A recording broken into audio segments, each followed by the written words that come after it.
नमस्कार, news nation देख रहे हैं आप। आपके साथ मैं हूं नवेद। देश में कई राज्यों में अनलॉक 4 हो रहा है, लेकिन उसी तरफ दूसरी तरफ जो लापरवाही है वो बढ़ रही है और ऐसे में सबसे बड़ा खतरा जो आ रहा है वो है डेल्टा प्लस वेरिएंट का। भारत में डेल्टा प्लस का नया खतरा आया है। बता दें आपको कि वायरस का डेल्टा प्लस बहुत ज्यादा खतरनाक है और इस वक्त ब्रिटेन जो है वो इस डेल्टा प्लस वेरिएंट से जूझ रहा है। डेल्टा प्लस से मामले न सिर्फ बढ़ सकते हैं बल्कि इससे मौत का आंकड़ा भी बहुत बढ़ सकता है। कोरोना के केस देश में डेल्टा प्लस के अभी बता दें आपको 40 केस मिले और ये 40 केस कहीं तीसरी वेव की आहट तो नहीं है। देश के 7 राज्यों में मिला ये डेल्टा प्लस जो इम्यूनिटी और वैक्सीन तक को चकमा दे सकता है। इतना ज्यादा खतरनाक है ये वेरिएंट। कोरोना का ये वेरिएंट न सिर्फ वैक्सीन को चकमा दे सकता है, आपकी इम्यूनिटी को चकमा दे सकता है, बल्कि आपकी इम्यूनिटी को आपके खिलाफ भी इस्तेमाल कर सकता है। डेल्टा प्लस से तीसरी लहर आने के संकेत मिल रहे हैं। अभी तक देश में 40 डेल्टा प्लस वेरिएंट के मामले मिले हैं। 7 राज्यों तक डेल्टा प्लस घुसा है। अगर ये यहाँ पहुंचा है तो एक कितना बड़ा खतरा है जो आने वाला है और इसीलिए न्यूज नेशन आपको आगाह कर रहा है कि लापरवाही कतई ना बरतें, डबल मास्क जरूर लगाएं। डेल्टा प्लस वेरिएंट पर हम आपको बताएंगे किस तरीके से आप इससे बच सकते हैं, क्या इसके सिम्टम्स हैं और ये कितना ज्यादा खतरनाक है और अगर ये आता है भारत में तो कितनी बड़ी तबाही, क्योंकि अब भारत में आ चुका है, 40 मामले आ चुके हैं और ऐसे में अगर डेल्टा प्लस तीसरी वेव को लाने में कामयाब हुआ तो आप सोच नहीं सकते कि मौत के आंकड़े कितने ज्यादा खतरनाक होंगे। तो भारत में डेल्टा प्लस का जो बढ़ता खौफ है वो बता रहे हैं आपको कहां कहां खतरा है, कौन से 7 राज्य जहां पर डेल्टा प्लस अभी तक मिला है। जम्मू कश्मीर, जी हां, जम्मू कश्मीर में डेल्टा प्लस के मामले आए हैं सामने। ये वो राज्य है जहां पर सबसे ज्यादा खतरा इसका है क्योंकि वहां की आबो हवा इसके लिए बहुत ज्यादा मुफीद है। पंजाब में इसका मामला मिला है और पंजाब में भी डेल्टा प्लस के वेरिएंट के मरीज मिले हैं। मध्य प्रदेश में डेल्टा प्लस वेरिएंट के मरीज मिले हैं। इसके अलावा महाराष्ट्र में डेल्टा प्लस वेरिएंट के मरीज मिले हैं और लगातार न सिर्फ मामले आ रहे हैं बल्कि इससे मौतों का आंकड़ा भी बढ़ सकता है। आंध्र प्रदेश, जी हाँ, ये वो राज्य है जहां तक पहुंच सका है, यानी कि आप देख सकते हैं आंध्र प्रदेश से लेकर जम्मू कश्मीर तक डेल्टा प्लस किस तरीके से पूरे भारत में अपनी पैठ बना चुका है, तमिलनाडु तक पहुंच गया है। उसी से अंदाजा लगा सकते हैं कि स्थिति कितनी भयावह हो सकती है आने वाले कुछ दिनों में। केरल, तमिलनाडु, आंध्र प्रदेश, मध्य प्रदेश, महाराष्ट्र और जम्मू कश्मीर ये वो राज्य हैं जहां पर डेल्टा प्लस के मरीज मिले हैं। होस्ट सेल से ज्यादा मजबूती से ये दूसरों की कोशिकाओं पर अटैक करता है। तो डेल्टा प्लस है क्या, कितना ज्यादा खतरनाक है? कोरोना की तीसरी लहर को दस्तक देने से पहले भारत समेत दुनिया के कई देशों में इसका असर क्यों दिखने लगा, देखिए रिपोर्ट।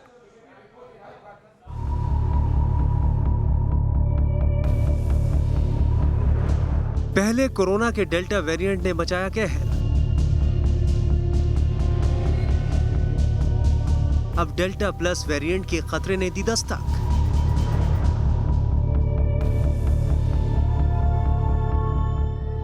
थर्ड वेव की वजह बन सकता है डेल्टा प्लस।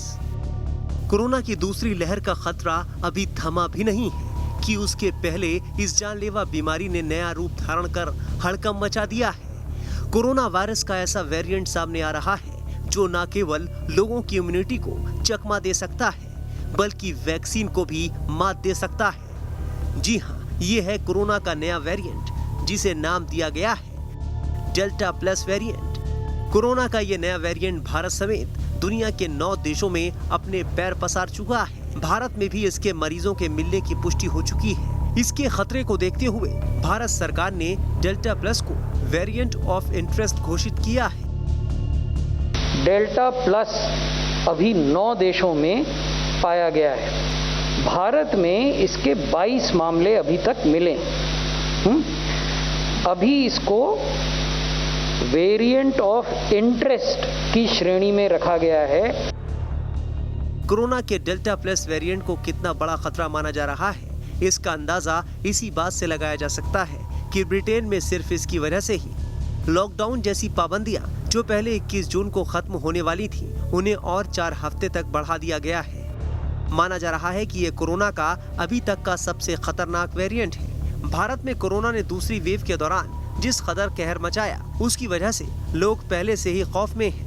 ऐसे में अब इस बीमारी के नए वेरिएंट की दस्तक ने ही हड़कंप मचा दिया है। देश के 3 राज्यों में कोरोना के डेल्टा प्लस वेरिएंट के मरीज मिलने की पुष्टि हो चुकी है। अभी तक मिली जानकारी के मुताबिक महाराष्ट्र, मध्य प्रदेश और केरल में डेल्टा प्लस वेरिएंट के मरीजों के मिलने की पुष्टि हो गई है। जाहिर है कि डेल्टा प्लस वेरिएंट ने अपना शिकंजा कसना शुरू कर दिया है। सिर्फ महाराष्ट्र में ही अभी तक कोरोना के इस जानलेवा वेरिएंट के 21 मरीजों के मिलने की पुष्टि हो चुकी है। डेल्टा प्लस वेरिएंट के ये सभी मरीज महाराष्ट्र के 6 जिलों में मिले हैं। इनमें मुंबई में 2, रत्नागिरी में 9, जलगांव में 7, पालघर में 1, ठाणे में 1 और सिंधुदुर्ग जिले में 1 मरीज मिला है। महाराष्ट्र की तरह ही मध्य प्रदेश में भी कोरोना के डेल्टा प्लस वेरिएंट ने घुसपैठ कर ली है और कई लोगों को संक्रमित कर दिया है। एमपी के शिवपुरी जिले में डेल्टा प्लस वेरिएंट से 4 लोगों की मौत हो चुकी है। परेशानी की बात यह है कि जान गंवाने वाले इन 4 मरीजों में से 1 मरीज ने कोरोना वैक्सीन की दोनों डोज ले ली थी। जानकार भी मान रहे हैं कि कोरोना की 3rd वेव बहुत जल्द आ सकती है। ऐसे में खतरा मंडरा रहा है कि अगर डेल्टा प्लस वेरिएंट तेजी से फैल गया तो हालात विकराल हो सकते हैं। वहीं चिकित्सा क्षेत्र के कुछ जानकारों का ये भी कहना है कि वैक्सीनेशन से कोरोना के हर तरह के वेरिएंट से बचा जा सकता है और अगर ढंग से वैक्सीनेशन हो जाए तो कोरोना की तीसरी लहर को टाला जा सकता है। जो अभी वैक्सीनेशन हो रहा है वो किसी भी म्यूटेंट वायरस के लिए प्रभावशाली है। वैक्सीनेशन में ये प्रूफ हो चुका है कि पहला लहर और दूसरा लहर में भी इक्वली प्रभावशाली है। होप किया जाता है कि 3rd लहर में भी ये वैक्सीनेशन प्रभावशाली रहेगा। दावे अलग अलग हो सकते हैं, लेकिन इतना तय है कि कोरोना के डेल्टा प्लस वेरिएंट का खतरा लगातार बना हुआ है और ये तेजी से अपने पैर पसार रहा है। ऐसे में अगर खुद को इस जानलेवा बीमारी से बचाना है तो कोरोना प्रोटोकॉल का पालन जरूर करें, फेस मास्क भी लगाएं और फिजिकल डिस्टेंसिंग का पालन कर खुद को संक्रमण से बचाकर रखें। Team news nation. तो आपने ये रिपोर्ट देखकर एक बात तो समझ ली होगी कि डेल्टा प्लस वेरिएंट भारत में दस्तक दे चुका है और अगर तीसरी वेव में डेल्टा प्लस वेरिएंट में मिल गया तो हालात कितने ज्यादा भयावह हो सकते हैं। अगले 1 घंटे तक हमारे साथ बने रहिए। हम आपको बिल्कुल आसान सी भाषा में हमारे जो खास पैनल अभी हमारे साथ जुड़ेगा डॉक्टर्स का, उनके जरिए समझाएंगे कि इसके क्या सिम्टम्स है, कैसे आप समझ सकते हैं और कैसे इससे बच सकते हैं। खास मेहमान कौन कौन जुड़े हैं जल्दी से आपका तारुफ करा दे। डॉक्टर MC मिश्रा, पूर्व डायरेक्टर हैं एम्स के, वो जुड़े हुए हैं, स्वागत है आपका। डॉक्टर स्वाति माहेश्वरी हमारे साथ जुड़ी हुई हैं, हेल्थ एक्सपर्ट हैं। डॉक्टर दीपाली भारद्वाज हमारे साथ जुड़ी हुई हैं और डॉक्टर NK अरोड़ा जुड़े हुए हैं, चेयरमैन है कोविड वर्किंग ग्रुप के। बहुत बहुत स्वागत है आप सभी का। सबसे पहले स्वाति माहेश्वरी जी, मुझे ये बताइए कि डेल्टा प्लस वेरिएंट की पहचान कैसे हो रही है? क्या इसके लिए कोई अलग टेस्ट किट इस्तेमाल की जा रही है या कैसे पहचाना जा रहा है कि ये जो 40 मरीज हैं इनमें डेल्टा प्लस आया है? देखिए, किसी भी कोरोना वायरस का जब हमें वेरिएंट देखना होता है या हमें कोई म्यूटेशन देखना होता है कि क्या वायरस ने अपनी संरचना को बदल लिया है, तो उसके लिए हम जीनोमिक सैंपलिंग करते हैं, जहां उसका जो जेनेटिक मेकअप होता है, उसके जो स्पाइक प्रोटीन्स होते हैं, उनमें क्या संशोधन हुआ, क्या फेरबदल हुआ, ये देखने में मदद मिलती है। ये एक तरह का अलग टेस्ट है जो कि हम करते हैं। अगर हम साधारण तौर से RT-PCR या एंटीजन टेस्टिंग कर रहे हैं तो वहां हम ये नहीं बता सकते हैं कि किस कोरोना वायरस से आपको संक्रमण हुआ, अल्फा से हुआ, बीटा से हुआ, डेल्टा प्लस से हुआ, ये बता पाना उसमें संभव नहीं होता।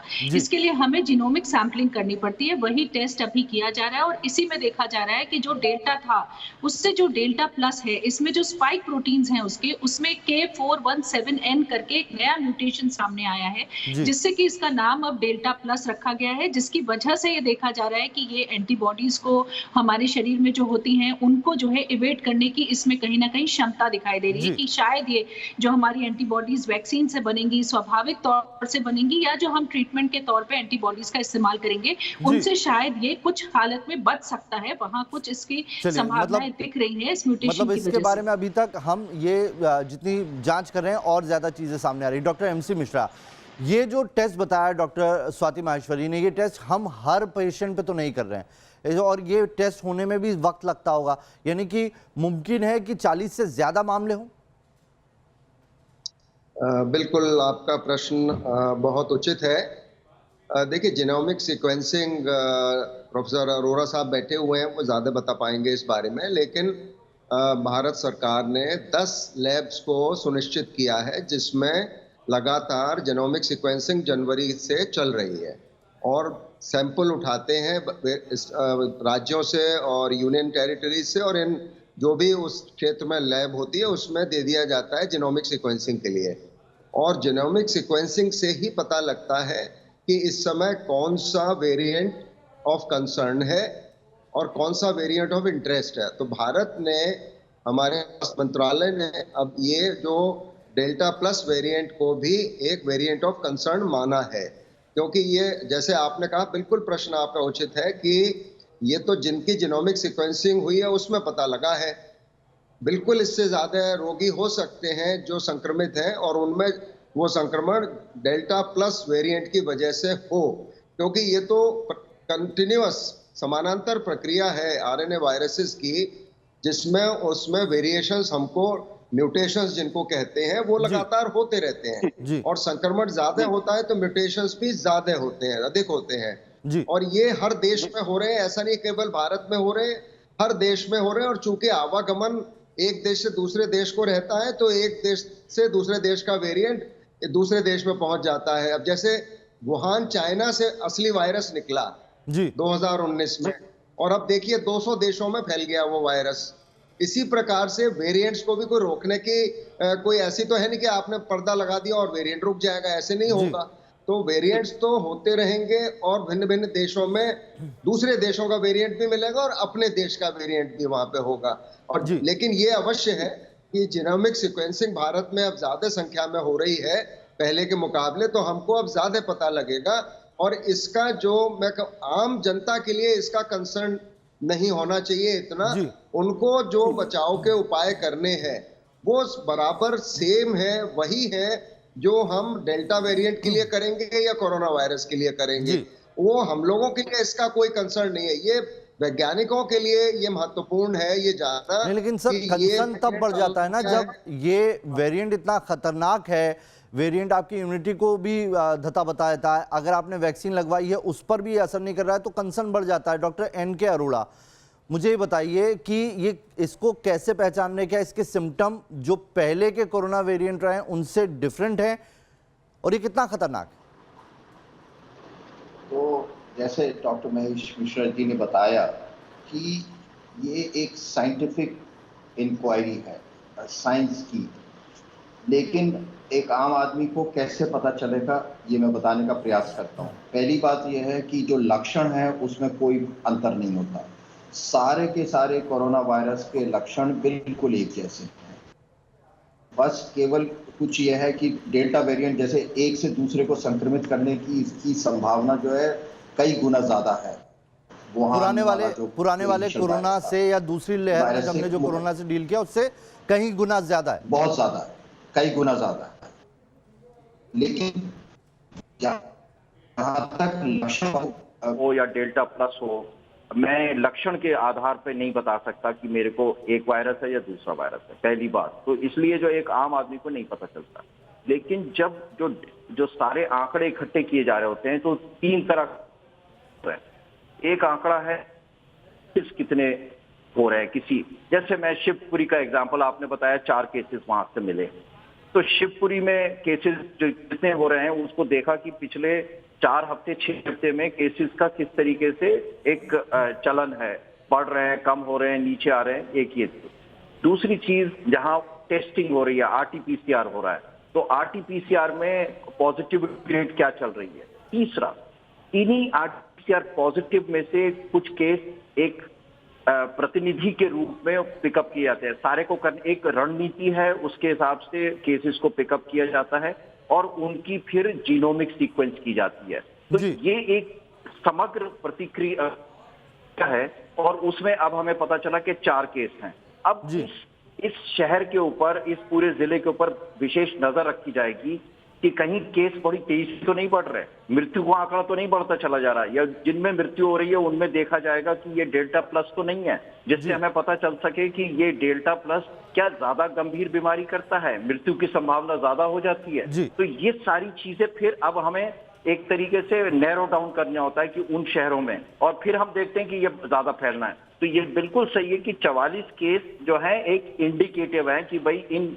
जो आपने 7 प्रदेश बताए उनमें से जो फैला हुआ है, तो ये एक इंडिकेटिव है। अब नेक्स्ट स्टेप है कि इन जो शहर हैं जिनमें से ये 44 केस मिले, और ऐसा था कि कल ये 22 थे और आज 44 हो गए, यानी कि और ये पिछले हफ्ते का होगा क्योंकि जीनोमिक सीक्वेंस में 1 हफ्ता लगता है, तो ये पिछले हफ्ते का है। और अब इस हफ्ते का क्या होगा, 44 कितने फैलाए होंगे ये भी अभी तक क्लियर नहीं है डॉक्टर इनके अरोड़ा, लेकिन आपने कहा कि क्योंकि सारे जो इनके जी सिम्टम्स हैं, पिछले हफ्ते मैं बताना चाह रहा हूं कि पिछले हफ्ते 5-7 केस थे, फिर इस हफ्ते के शुरुआत में खबर आई 22 और आज आ गई 44, यानी कि ये तेजी से इसका प्रसार होता दिखाई दे रहा है। तो आप इसीलिए जी मैं आता हूं सर, आपके पास आता हूं। डॉक्टर दीपाली भारद्वाज भी हैं, मैं चाहूंगा उनको भी मैं चर्चा में शामिल करूं। डॉक्टर दीपाली भारद्वाज, डॉक्टर अरोड़ा ने बताया कि इसके कोरोना के तमाम सिम्टम्स एक जैसे ही हैं, लेकिन हमने देखा कि फर्स्ट वेव में सिम्टम और सेकेंड वेव के सिम्टम्स में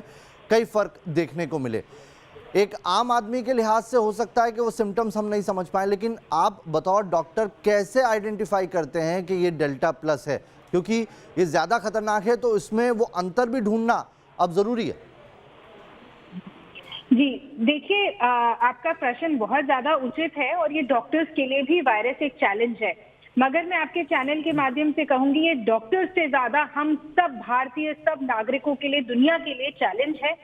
हमें अगर कोरोना से लड़ना है तो आम आदमी को सिर्फ और सिर्फ एक चीज करनी है, वो है कोविड एप्रोप्रिएट बिहेवियर। उसको ये नहीं सोचना है कि वायरस बदल रहा है, क्योंकि वायरस बहुत चालाक है। हमें मास्क से जितनी प्रोटेक्शन मिल सकती है वही हमें वैक्सीन के बराबर प्रोटेक्शन मिल सकती है। कुछ लोग कह रहे हैं हमें वैक्सीन नहीं मिल रही, तो डेल्टा प्लस वेरिएंट की जो डेडलीनेस है, मतलब वो ज्यादा खतरनाक है, क्योंकि जो सबसे अच्छी दवाइयां निकली थी मोनोक्लोनल एंटीबॉडी कॉकटेल, वो बताया जा रहा है कि वो डेल्टा प्लस वेरिएंट पे काम नहीं करता। तो इसका मतलब ज्यादा घातक है, लंग्स के अंदर वो ज्यादा अपना प्रोटीन लेवल चेंज करके अटैच हो जाता है, तो लंग्स के सिम्टम्स भी ज्यादा जल्दी आते हैं। और अब ये निश्चित रूप से तय है कि थर्ड वेव जल्दी आएगी और हर उम्र को इफेक्ट करेगी। मगर मैं आपको फिर भी कहूं, लोग फिर भी ठीक से मास्क नहीं पहन रहे। पहनना पड़ेगा, सबको पहनना पड़ेगा मास्क, और सबको लगाना पड़ेगा टीका पहली अपॉर्चुनिटी पे। जी डॉक्टर स्वाति माहेश्वरी, लोगों के अंदर खौफ है लेकिन लापरवाही भी है, दोनों तस्वीरें हम देश में देख रहे हैं। डेल्टा प्लस वेरिएंट को लेकर हम कोशिश कर रहे हैं कि इस 1 घंटे जो हमने एक टाइम स्लॉट रखा है, इसके अंदर लोगों को ज़्यादा से ज़्यादा जानकारी हम पहुंचा पाए। एक जो सबसे बड़ा सवाल यह है, सेकेंड वेव में सबसे ज़्यादा लोगों के लंग्स पर अटैक हुआ है। आप बता रहे हैं डेल्टा प्लस उससे कई गुना ज़्यादा खतरनाक है, तो ये कितना ज़्यादा अटैक कर सकता है, जल्दी अटैक कर सकता है? देखिए डेफिनेटली अभी तक जो शुरुआती बातें सामने आई हैं इस डेल्टा प्लस वेरिएंट के बारे में, उससे साफ तौर से ये लग रहा है कि ये फैलता तेजी से है। शायद ये अटैक भी जो है वो ज़्यादा तेजी से करेगा लंग्स के ऊपर, और ऐसे में संभावनाएं दिख रही है कि निमोनिया होने की संभावनाएं बढ़ेंगी।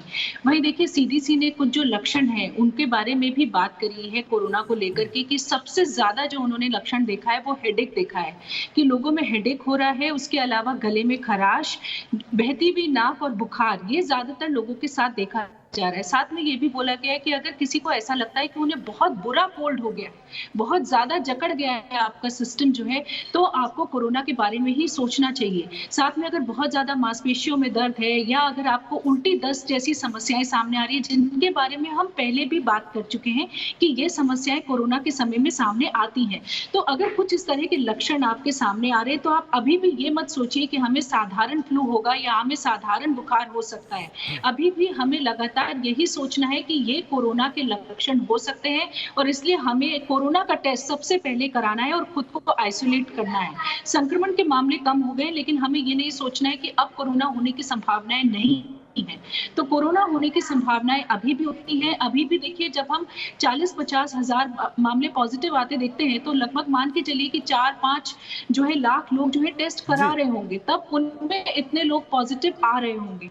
तो ये जो जब इस तरह से संख्या पॉजिटिव आती है, तब सरकार ये कोशिश करती है जानने की कि जहां से संक्रमण ज्यादा उठ रहा है, जहां ज्यादा क्लस्टर्स बन रहे हैं, क्या वहां कोई नया वेरिएंट तो नहीं घूम रहा है, कहीं ऐसा की वजह से अचानक से वहां संक्रमण बढ़ा। और इसलिए ऐसी जगह पे जीनोमिक सीक्वेंसिंग जो है वो ज्यादा करी जाती है, देखने के लिए कि कोई नए वेरिएंट हमें ये भी सोचना पड़ेगा कि कैसे जल्दी से जल्दी जीनोमिक सीक्वेंसिंग की और कितनी ज्यादा तादाद में या कम समय में कर पाए। आप सभी खास मेहमान हमारे साथ बने रहिए।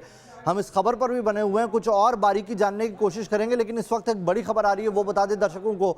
भगोड़े कारोबारियों पर ईडी ने बड़ी कार्रवाई की है।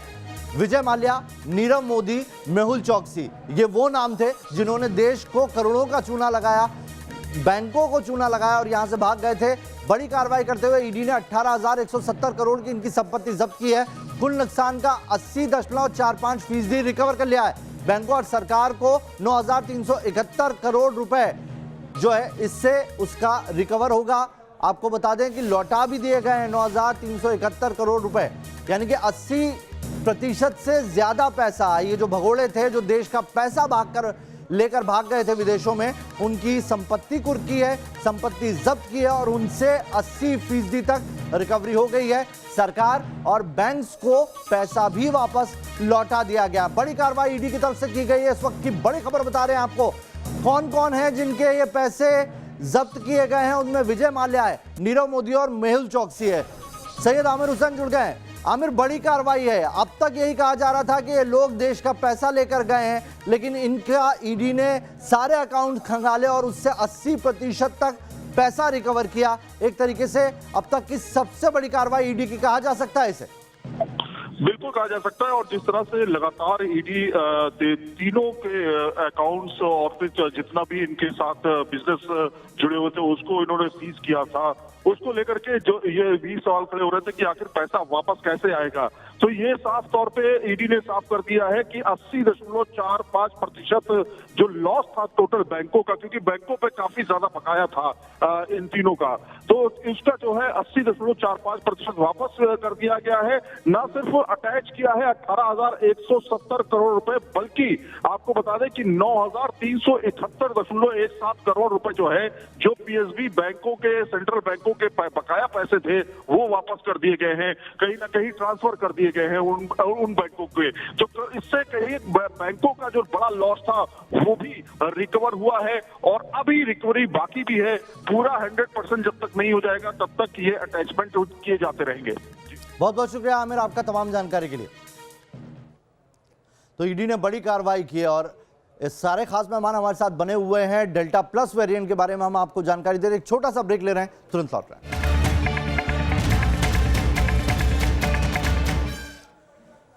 तो डेल्टा प्लस वेरिएंट पर यह बड़ी कवरेज जारी है। हमारे साथ खास मेहमानों का एक पैनल जुड़ा हुआ और डॉक्टर्स बता रहे हैं आसान शब्दों में कि ये डेल्टा प्लस वेरिएंट कितना खतरनाक है और कैसे आप इससे बच सकते हैं और ये कितना ज्यादा घातक है। वेव 2 में जो कोरोना पेशेंट थे उनसे भी ज्यादा खतरनाक आने वाले सिम्टम्स हो सकते हैं।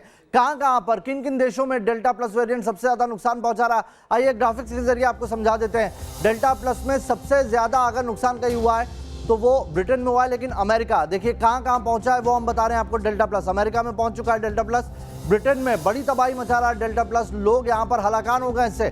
स्विट्जरलैंड में भी इसके कई मामले सामने आए, वहां लोगों के लिए ये बड़ी मुसीबत है। पोलैंड में बड़ी मुसीबत बना हुआ है। जापान एक वो देश है जहां पर डेल्टा प्लस के वेरिएंट के कई मरीज मिले हैं। तो पोर्चुगल यानी पुर्तगाल में भी कई मामले डेल्टा प्लस के हैं। रशिया में डेल्टा प्लस पहुंच चुका है। रशिया में भी जो तमाम वैक्सीन है वो काम नहीं कर पा रही हैं। चीन में भी डेल्टा प्लस वेरिएंट मिला है और इसके साथ ही नेपाल में भी डेल्टा प्लस वेरिएंट के कई मरीज मिले हैं। ये बहुत ज़्यादा घातक है। किस तरीके से ये लोगों को नुकसान पहुंचा रहा है, ये वहाँ की तस्वीरें रिपोर्ट आ रही है। भारत जहाँ पर 40 मरीज अब तक सामने आए। तो डेल्टा प्लस में सबसे ज्यादा नुकसान ब्रिटेन का हुआ है। ब्रिटेन के ही medical expert doctor Arun Mishra से सुन लेते हैं कितना खतरनाक है नया वेरिएंट। ये 60% ज़्यादा ट्रांसमिसिबल है, लोगों को ज़्यादा अफेक्ट कर रहा है देन अल्फा वायरस, जो कि यूके का वेरिएंट था। और यूके का वेरिएंट भी 50% ज़्यादा ट्रांसमिसिबल था as compared to the original Wuhan virus. इसमें सिम्टम्स टिपिकल कोरोना वायरस जैसा नहीं होता है। जब पेशेंट खांसते हैं तो उनको सिर्फ खांसी में लाइव वायरस ट्रांसमिट करते हैं और ज़्यादा से ज़्यादा उनको हेडेक और रनी नोज होता है, नाक से पानी आता है। इससे लोग समझते हैं कि हमको सिर्फ कोल्ड हो गया है। तब तक बाकी लोगों को वो ट्रांसमिट कर चुके रहते हैं अपने पास जितने लोग हैं 1 मीटर के कम के दूरी पे। तो सुना आपने डॉक्टर मिश्रा को, वो कह रहे हैं कि ब्रिटेन में किस तरीके से तबाही मचा रहा है। इसके सिम्टम आपको ऐसे लगेंगे कि सिर्फ और सिर्फ आपको कोल्ड हुआ है, लेकिन ये 60 गुना ज्यादा खतरनाक है। डॉक्टर स्वाति माहेश्वरी, आप ही से चर्चा चल रही थी, मैं चाहता हूं कि एक बार फिर से मैं आपके पास आऊं और फिर आगे बढ़ूं। कई सारे सवाल आ रहे हैं जब से हम ये शो टेलीकास्ट कर रहे हैं, कई सारे सवाल आ रहे हैं। एक दर्शक ने सवाल भेजा है कि जो सेकेंड वेव में 3 दिन के अंदर फेफड़े खराब हो रहे थे, क्या डेल्टा वेरिएंट उससे भी ज्यादा जल्दी खराब कर सकता है? देखिए, संभावनाएं ऐसी देखी जा रही है। ये माना जा रहा है कि ये वेरिएंट जो है ये ज़्यादा ट्रांसमिट भी हो रहा है और घातक भी ज़्यादा हो रहा है। लेकिन अभी हमारे पास स्टडीज़ बहुत ज़्यादा नहीं है, तो बहुत पुख्ता तौर पे अभी ये बात नहीं कही जा सकती है। लेकिन क्योंकि ये हमारे एंटीबॉडी रिस्पॉन्स को फाइट कर रहा है, उससे बच पा रहा है आसानी से, चाहे वो हमारी स्वाभाविक तौर से एंटीबॉडीज हो या जो हम एंटीबॉडी कॉकटेल का इस्तेमाल कर रहे हैं। इस बात से साफ तौर से ये लग रहा है कि अगर ये एंटीबॉडीज को एस्केप कर रहा है तो फिर ये अपने मनमानी शरीर के अंदर करेगा और ऐसी स्थिति में ये ज्यादा दिक्कत परेशानियां पैदा कर सकता है। जी डॉक्टर एमसी मिश्रा, अगर वैक्सीन ही कारगर नहीं होगी, वैक्सीन को भी ये चकमा दे देगा, तो कैसे काम चलेगा? चलिए, एमसी मिश्रा जी हमारे साथ अभी नहीं है। डॉक्टर दीपाली भारद्वाज, अगर वैक्सीन को ही ये बाईपास कर जाएगा तो कितना बड़ा खतरा है? देखिए, खतरा तो बिल्कुल सामने है। 3rd वेव और 4th वेव भारत के लिए मेरे हिसाब से निश्चित है। और खतरा इसीलिए नहीं है कि वैक्सीन की कमी हो रही है या वैक्सीन पूरी नहीं हो पा रही 2 डोजेस। वैक्सीन होने के बावजूद लोगों को ऐसा लगता है जिनकी वैक्सीन हो गई है कि वो मास्क में ढील दे सकते हैं, जिनकी नहीं हुई है उनको लगता है शायद कोरोना है ही नहीं और हमें ये वैक्सीन नहीं लेनी, हमें इंपोर्टेड वैक्सीन की वेट करनी है। तो मुझे लगता है पैंडेमिक हम लोग खुद ही इसको इन्वाइट करते हैं। सरकार का दामोदर इतनी बड़ी डेमोक्रेसी के लिए यही बनता है कि हम लोगों को थोड़ा कुछ इकोनॉमिक बेटर रिलीफ दें ताकि लोगों को घर से कम निकलना पड़े, कुछ वर्क फ्रॉम होम की अपॉर्चुनिटीज बढ़ाई जाए। मगर हम लोगों की, देशवासियों की जो जिम्मेवारी है वो है कोविड एप्रोप्रिएट बिहेवियर। पहली चांस जब जिसको कौन सा भी टीकाकरण मिले वो ले। उसकी ये जिम्मेवारी नहीं है कि वो ये सोचे कि इस टीका में डेल्टा प्लस से हम लोग लड़ पाएंगे नहीं लड़ पाएंगे, क्योंकि ये वायरस फिर से म्यूटेट करेगा। 4th वेव से पहले फिर म्यूटेट करेगा, 5th वेव से पहले फिर म्यूटेट करेगा। वो साइंटिस्ट का काम है कि रेगुलर जेनेटिक एनालिसिस। मतलब आप ये कह रही हैं कि अभी ये जो हम सिचुएशन देख रहे हैं कि सिचुएशन लंबी जाएगी। डॉक्टर अरोड़ा, यानी मास्क कभी हटता दिखाई नहीं दे रहा है, जिस तरीके से डॉक्टर भारद्वाज ने भी बताया, मास्क कभी हटता हुआ दिखाई नहीं दे रहा है। ये बात तो बिल्कुल ही पक्की है कि कोरोना हमारे आसपास है, कहीं गया नहीं है और वो बहरूपिया है, अपना रूप भी बदल रहा है समय समय पर। तो ऐसी स्थिति में ये सोचना कि हम ढील दे सकते हैं, कोरोना उपयुक्त व्यवहार में कमी ला सकते हैं, ये गलती होगी। मैं यहाँ पर स्वाति जी और डॉक्टर साहब के कहने का मैं थोड़ा सा उससे और कुछ कहना चाहूँगा कि वैक्सीन हम सबको लगवानी है। वैक्सीन के 2 मुख्य प्रभाव होता है। एक तो यह है कि लक्षण वाली बीमारी से बचाना, दूसरा होता है गंभीर बीमारी से बचाना। तो अभी तक जैसे जैसे वेरिएंट आते गए, अल्फा आया, फिर उसका बीटा आया, फिर गामा आया और फिर डेल्टा, और ये डेल्टा का प्लस है। डेल्टा के 3 वेरिएंट पहले थे, एक ये 4था वेरिएंट और हो गया। तो डेल्टा के जो वेरिएंट है तो सारे में हमारी एंटीबॉडी, जो काम वाली, जो न्यूट्रलाइजिंग एंटीबॉडी है, वो कम हो जाती है। लेकिन हमारे शरीर की प्रतिरोधक क्षमता 2 तरह से काम करती है। एक तो सामने दिखाई देती है, जो जिसको विजिबल दिखाई देने वाली प्रतिरोधक क्षमता एंटीबॉडी है। दूसरी एक अदृश्य प्रतिरोधक क्षमता है, टी सेल, जो भी काम करती है और उसको मेजर करना आसान नहीं होता, वो खाली रिसर्च लैब में होती है। तो ये देखा गया है कि हो सकता है कि जो सामान्य हल्के लक्षण वाली बीमारी वैक्सीन के बाद हो सकती है, लेकिन गंभीर बीमारी और मृत्यु की संभावना बहुत कम हो जाती है जो भी वैक्सीन लगाई जाए। और हमारे पास ऐसा अभी कोई और हथियार नहीं है वैक्सीन या टीकाकरण के अलावा जो हम इसको रोक सकें। तो डेल्टा को रोकने के लिए बाकी तो ठीक है, हम अपना कोरोना उपयुक्त बिहेवियर रखेंगे, साथ में वैक्सीन लगाएंगे, और इसके अलावा जो पब्लिक हेल्थ लेवल पे कोशिश की जा रही है कि किस तरीके से जिन एरिया में ये तेजी से बढ़ रहा है उसको वहां पर लॉकडाउन या उसको आइसोलेट कैसे करना है, वो करने की जरूरत है। कि अब सवाल यही है कि ये जहां फैल रहा है उसे रोकेंगे कैसे। पहले डॉक्टर स्वाति, आप कुछ कह रही थी, जल्दी से कहिए, फिर मैं सवाल लेता हूं कि हवा में फैलता है ये डेल्टा प्लस वायरस, जैसा बताया गया कि खांसी में सबसे ज्यादा ये निकल के आ रहा है, ऐसे में इसके फैलने के चांसेस भी ज्यादा और तीसरी लहर कहीं यही ना लेके आ जाए। बिल्कुल, देखिए संभावनाएं हैं।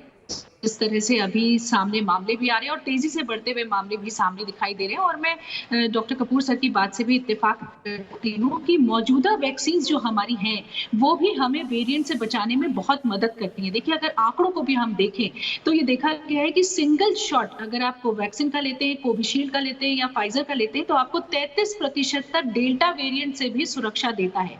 और वहीं अगर आप 2 शॉट इन वैक्सीन के लगा लेते हैं तो फाइजर के साथ माना जा रहा है 80% तक और कोविशील्ड के साथ 60% तक आपको सुरक्षा मिलती है। तो सबसे अच्छी बात यह है कि वेरिएंट्स के ऊपर भी हमारी वैक्सीन काफी हद तक काम कर रही हैं और वहीं साथ में ये हमें तीव्र बीमारी से बचा रही है, जो कि अपने आप में एक बहुत बड़ी उपलब्धि है और इसीलिए हमें सबको आगे आकर के टीका लेना चाहिए। वहीं जिस तरह से अभी डेल्टा वेरिएंट बढ़ रहा है, लोगों को सावधानी रखने की जरूरत है कि अगर हमारे यहाँ अब दूसरी लहर नीचे चली गई है, कम हो गई है, तो भी ये ना सोचें कि कोरोना दोबारा संक्रमण उठ करके नहीं आ सकता, क्योंकि अभी हम जिस तरह से यूएस और यूके में देख रहे हैं कि वहाँ डेल्टा वेरिएंट जो है, यूके में तो आप देख रहे हैं कि 90% तक हो चुका है और वहीं यूएस में भी 10% तक अब डेल्टा वेरिएंट हो चुका है। ऐसे में ये देश भी इससे चिंता जता रहे हैं और कई तरह के इस तरह के उपयोग लगा रहे हैं कि जहां जहां संक्रमण ज्यादा है वहां वहां हम जल्दी टेस्टिंग करें, वहां वहां हम वैक्सीनेशन भी ज्यादा करें, वहां के लोगों को ज्यादा वैक्सीनेट करें और हो सकता है कि हमें कंटेनमेंट स्ट्रेटजी भी यहाँ लगानी पड़े कि जहां संक्रमण ज्यादा है उनको कुछ मिनी लॉकडाउन के रूप में हमें कुछ समय के लिए करना पड़ेगा, ताकि इस संक्रमण वहां से बाहर दूसरे जो आसपास के इलाके हैं उनमें ना जाए। तो सरकार को बहुत तेजी से यहाँ वैक्सीनेशन, टेस्टिंग और ट्रैकिंग जो है वो करनी बहुत ज्यादा जरूरी होगी, ताकि ये संक्रमण जो एक विकराल रूप ना ले और इस तरह से पूरे में ना फैल जाए, क्योंकि अब कई प्रदेशों में मिल चुका है।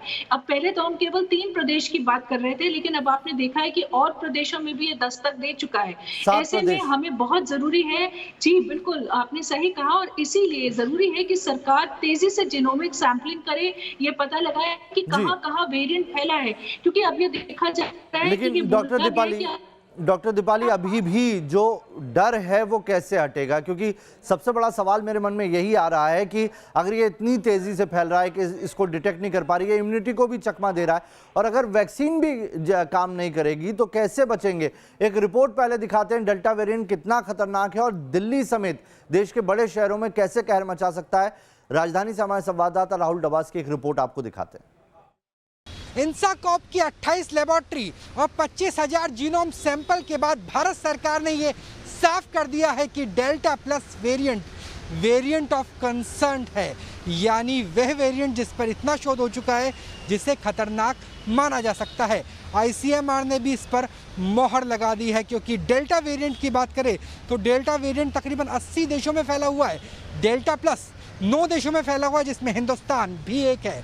भारत सरकार के स्वास्थ्य मंत्रालय की तरफ से 3 राज्यों को, जिसमें केरल, मध्य प्रदेश और सबसे ज़्यादा महाराष्ट्र से 22 मामले आए हैं, बाकायदा पत्र भी लिखा है और ये जानकारी मांगी है कि आपने क्या कदम उठाया, क्योंकि महाराष्ट्र के 2 जिलों से सबसे ज़्यादा डेल्टा प्लस के मामले सामने हैं और विशेषज्ञों की माने तो डेल्टा प्लस वो वेरिएंट हो सकता है जिसकी वजह से तीसरी वेव आ सकती है।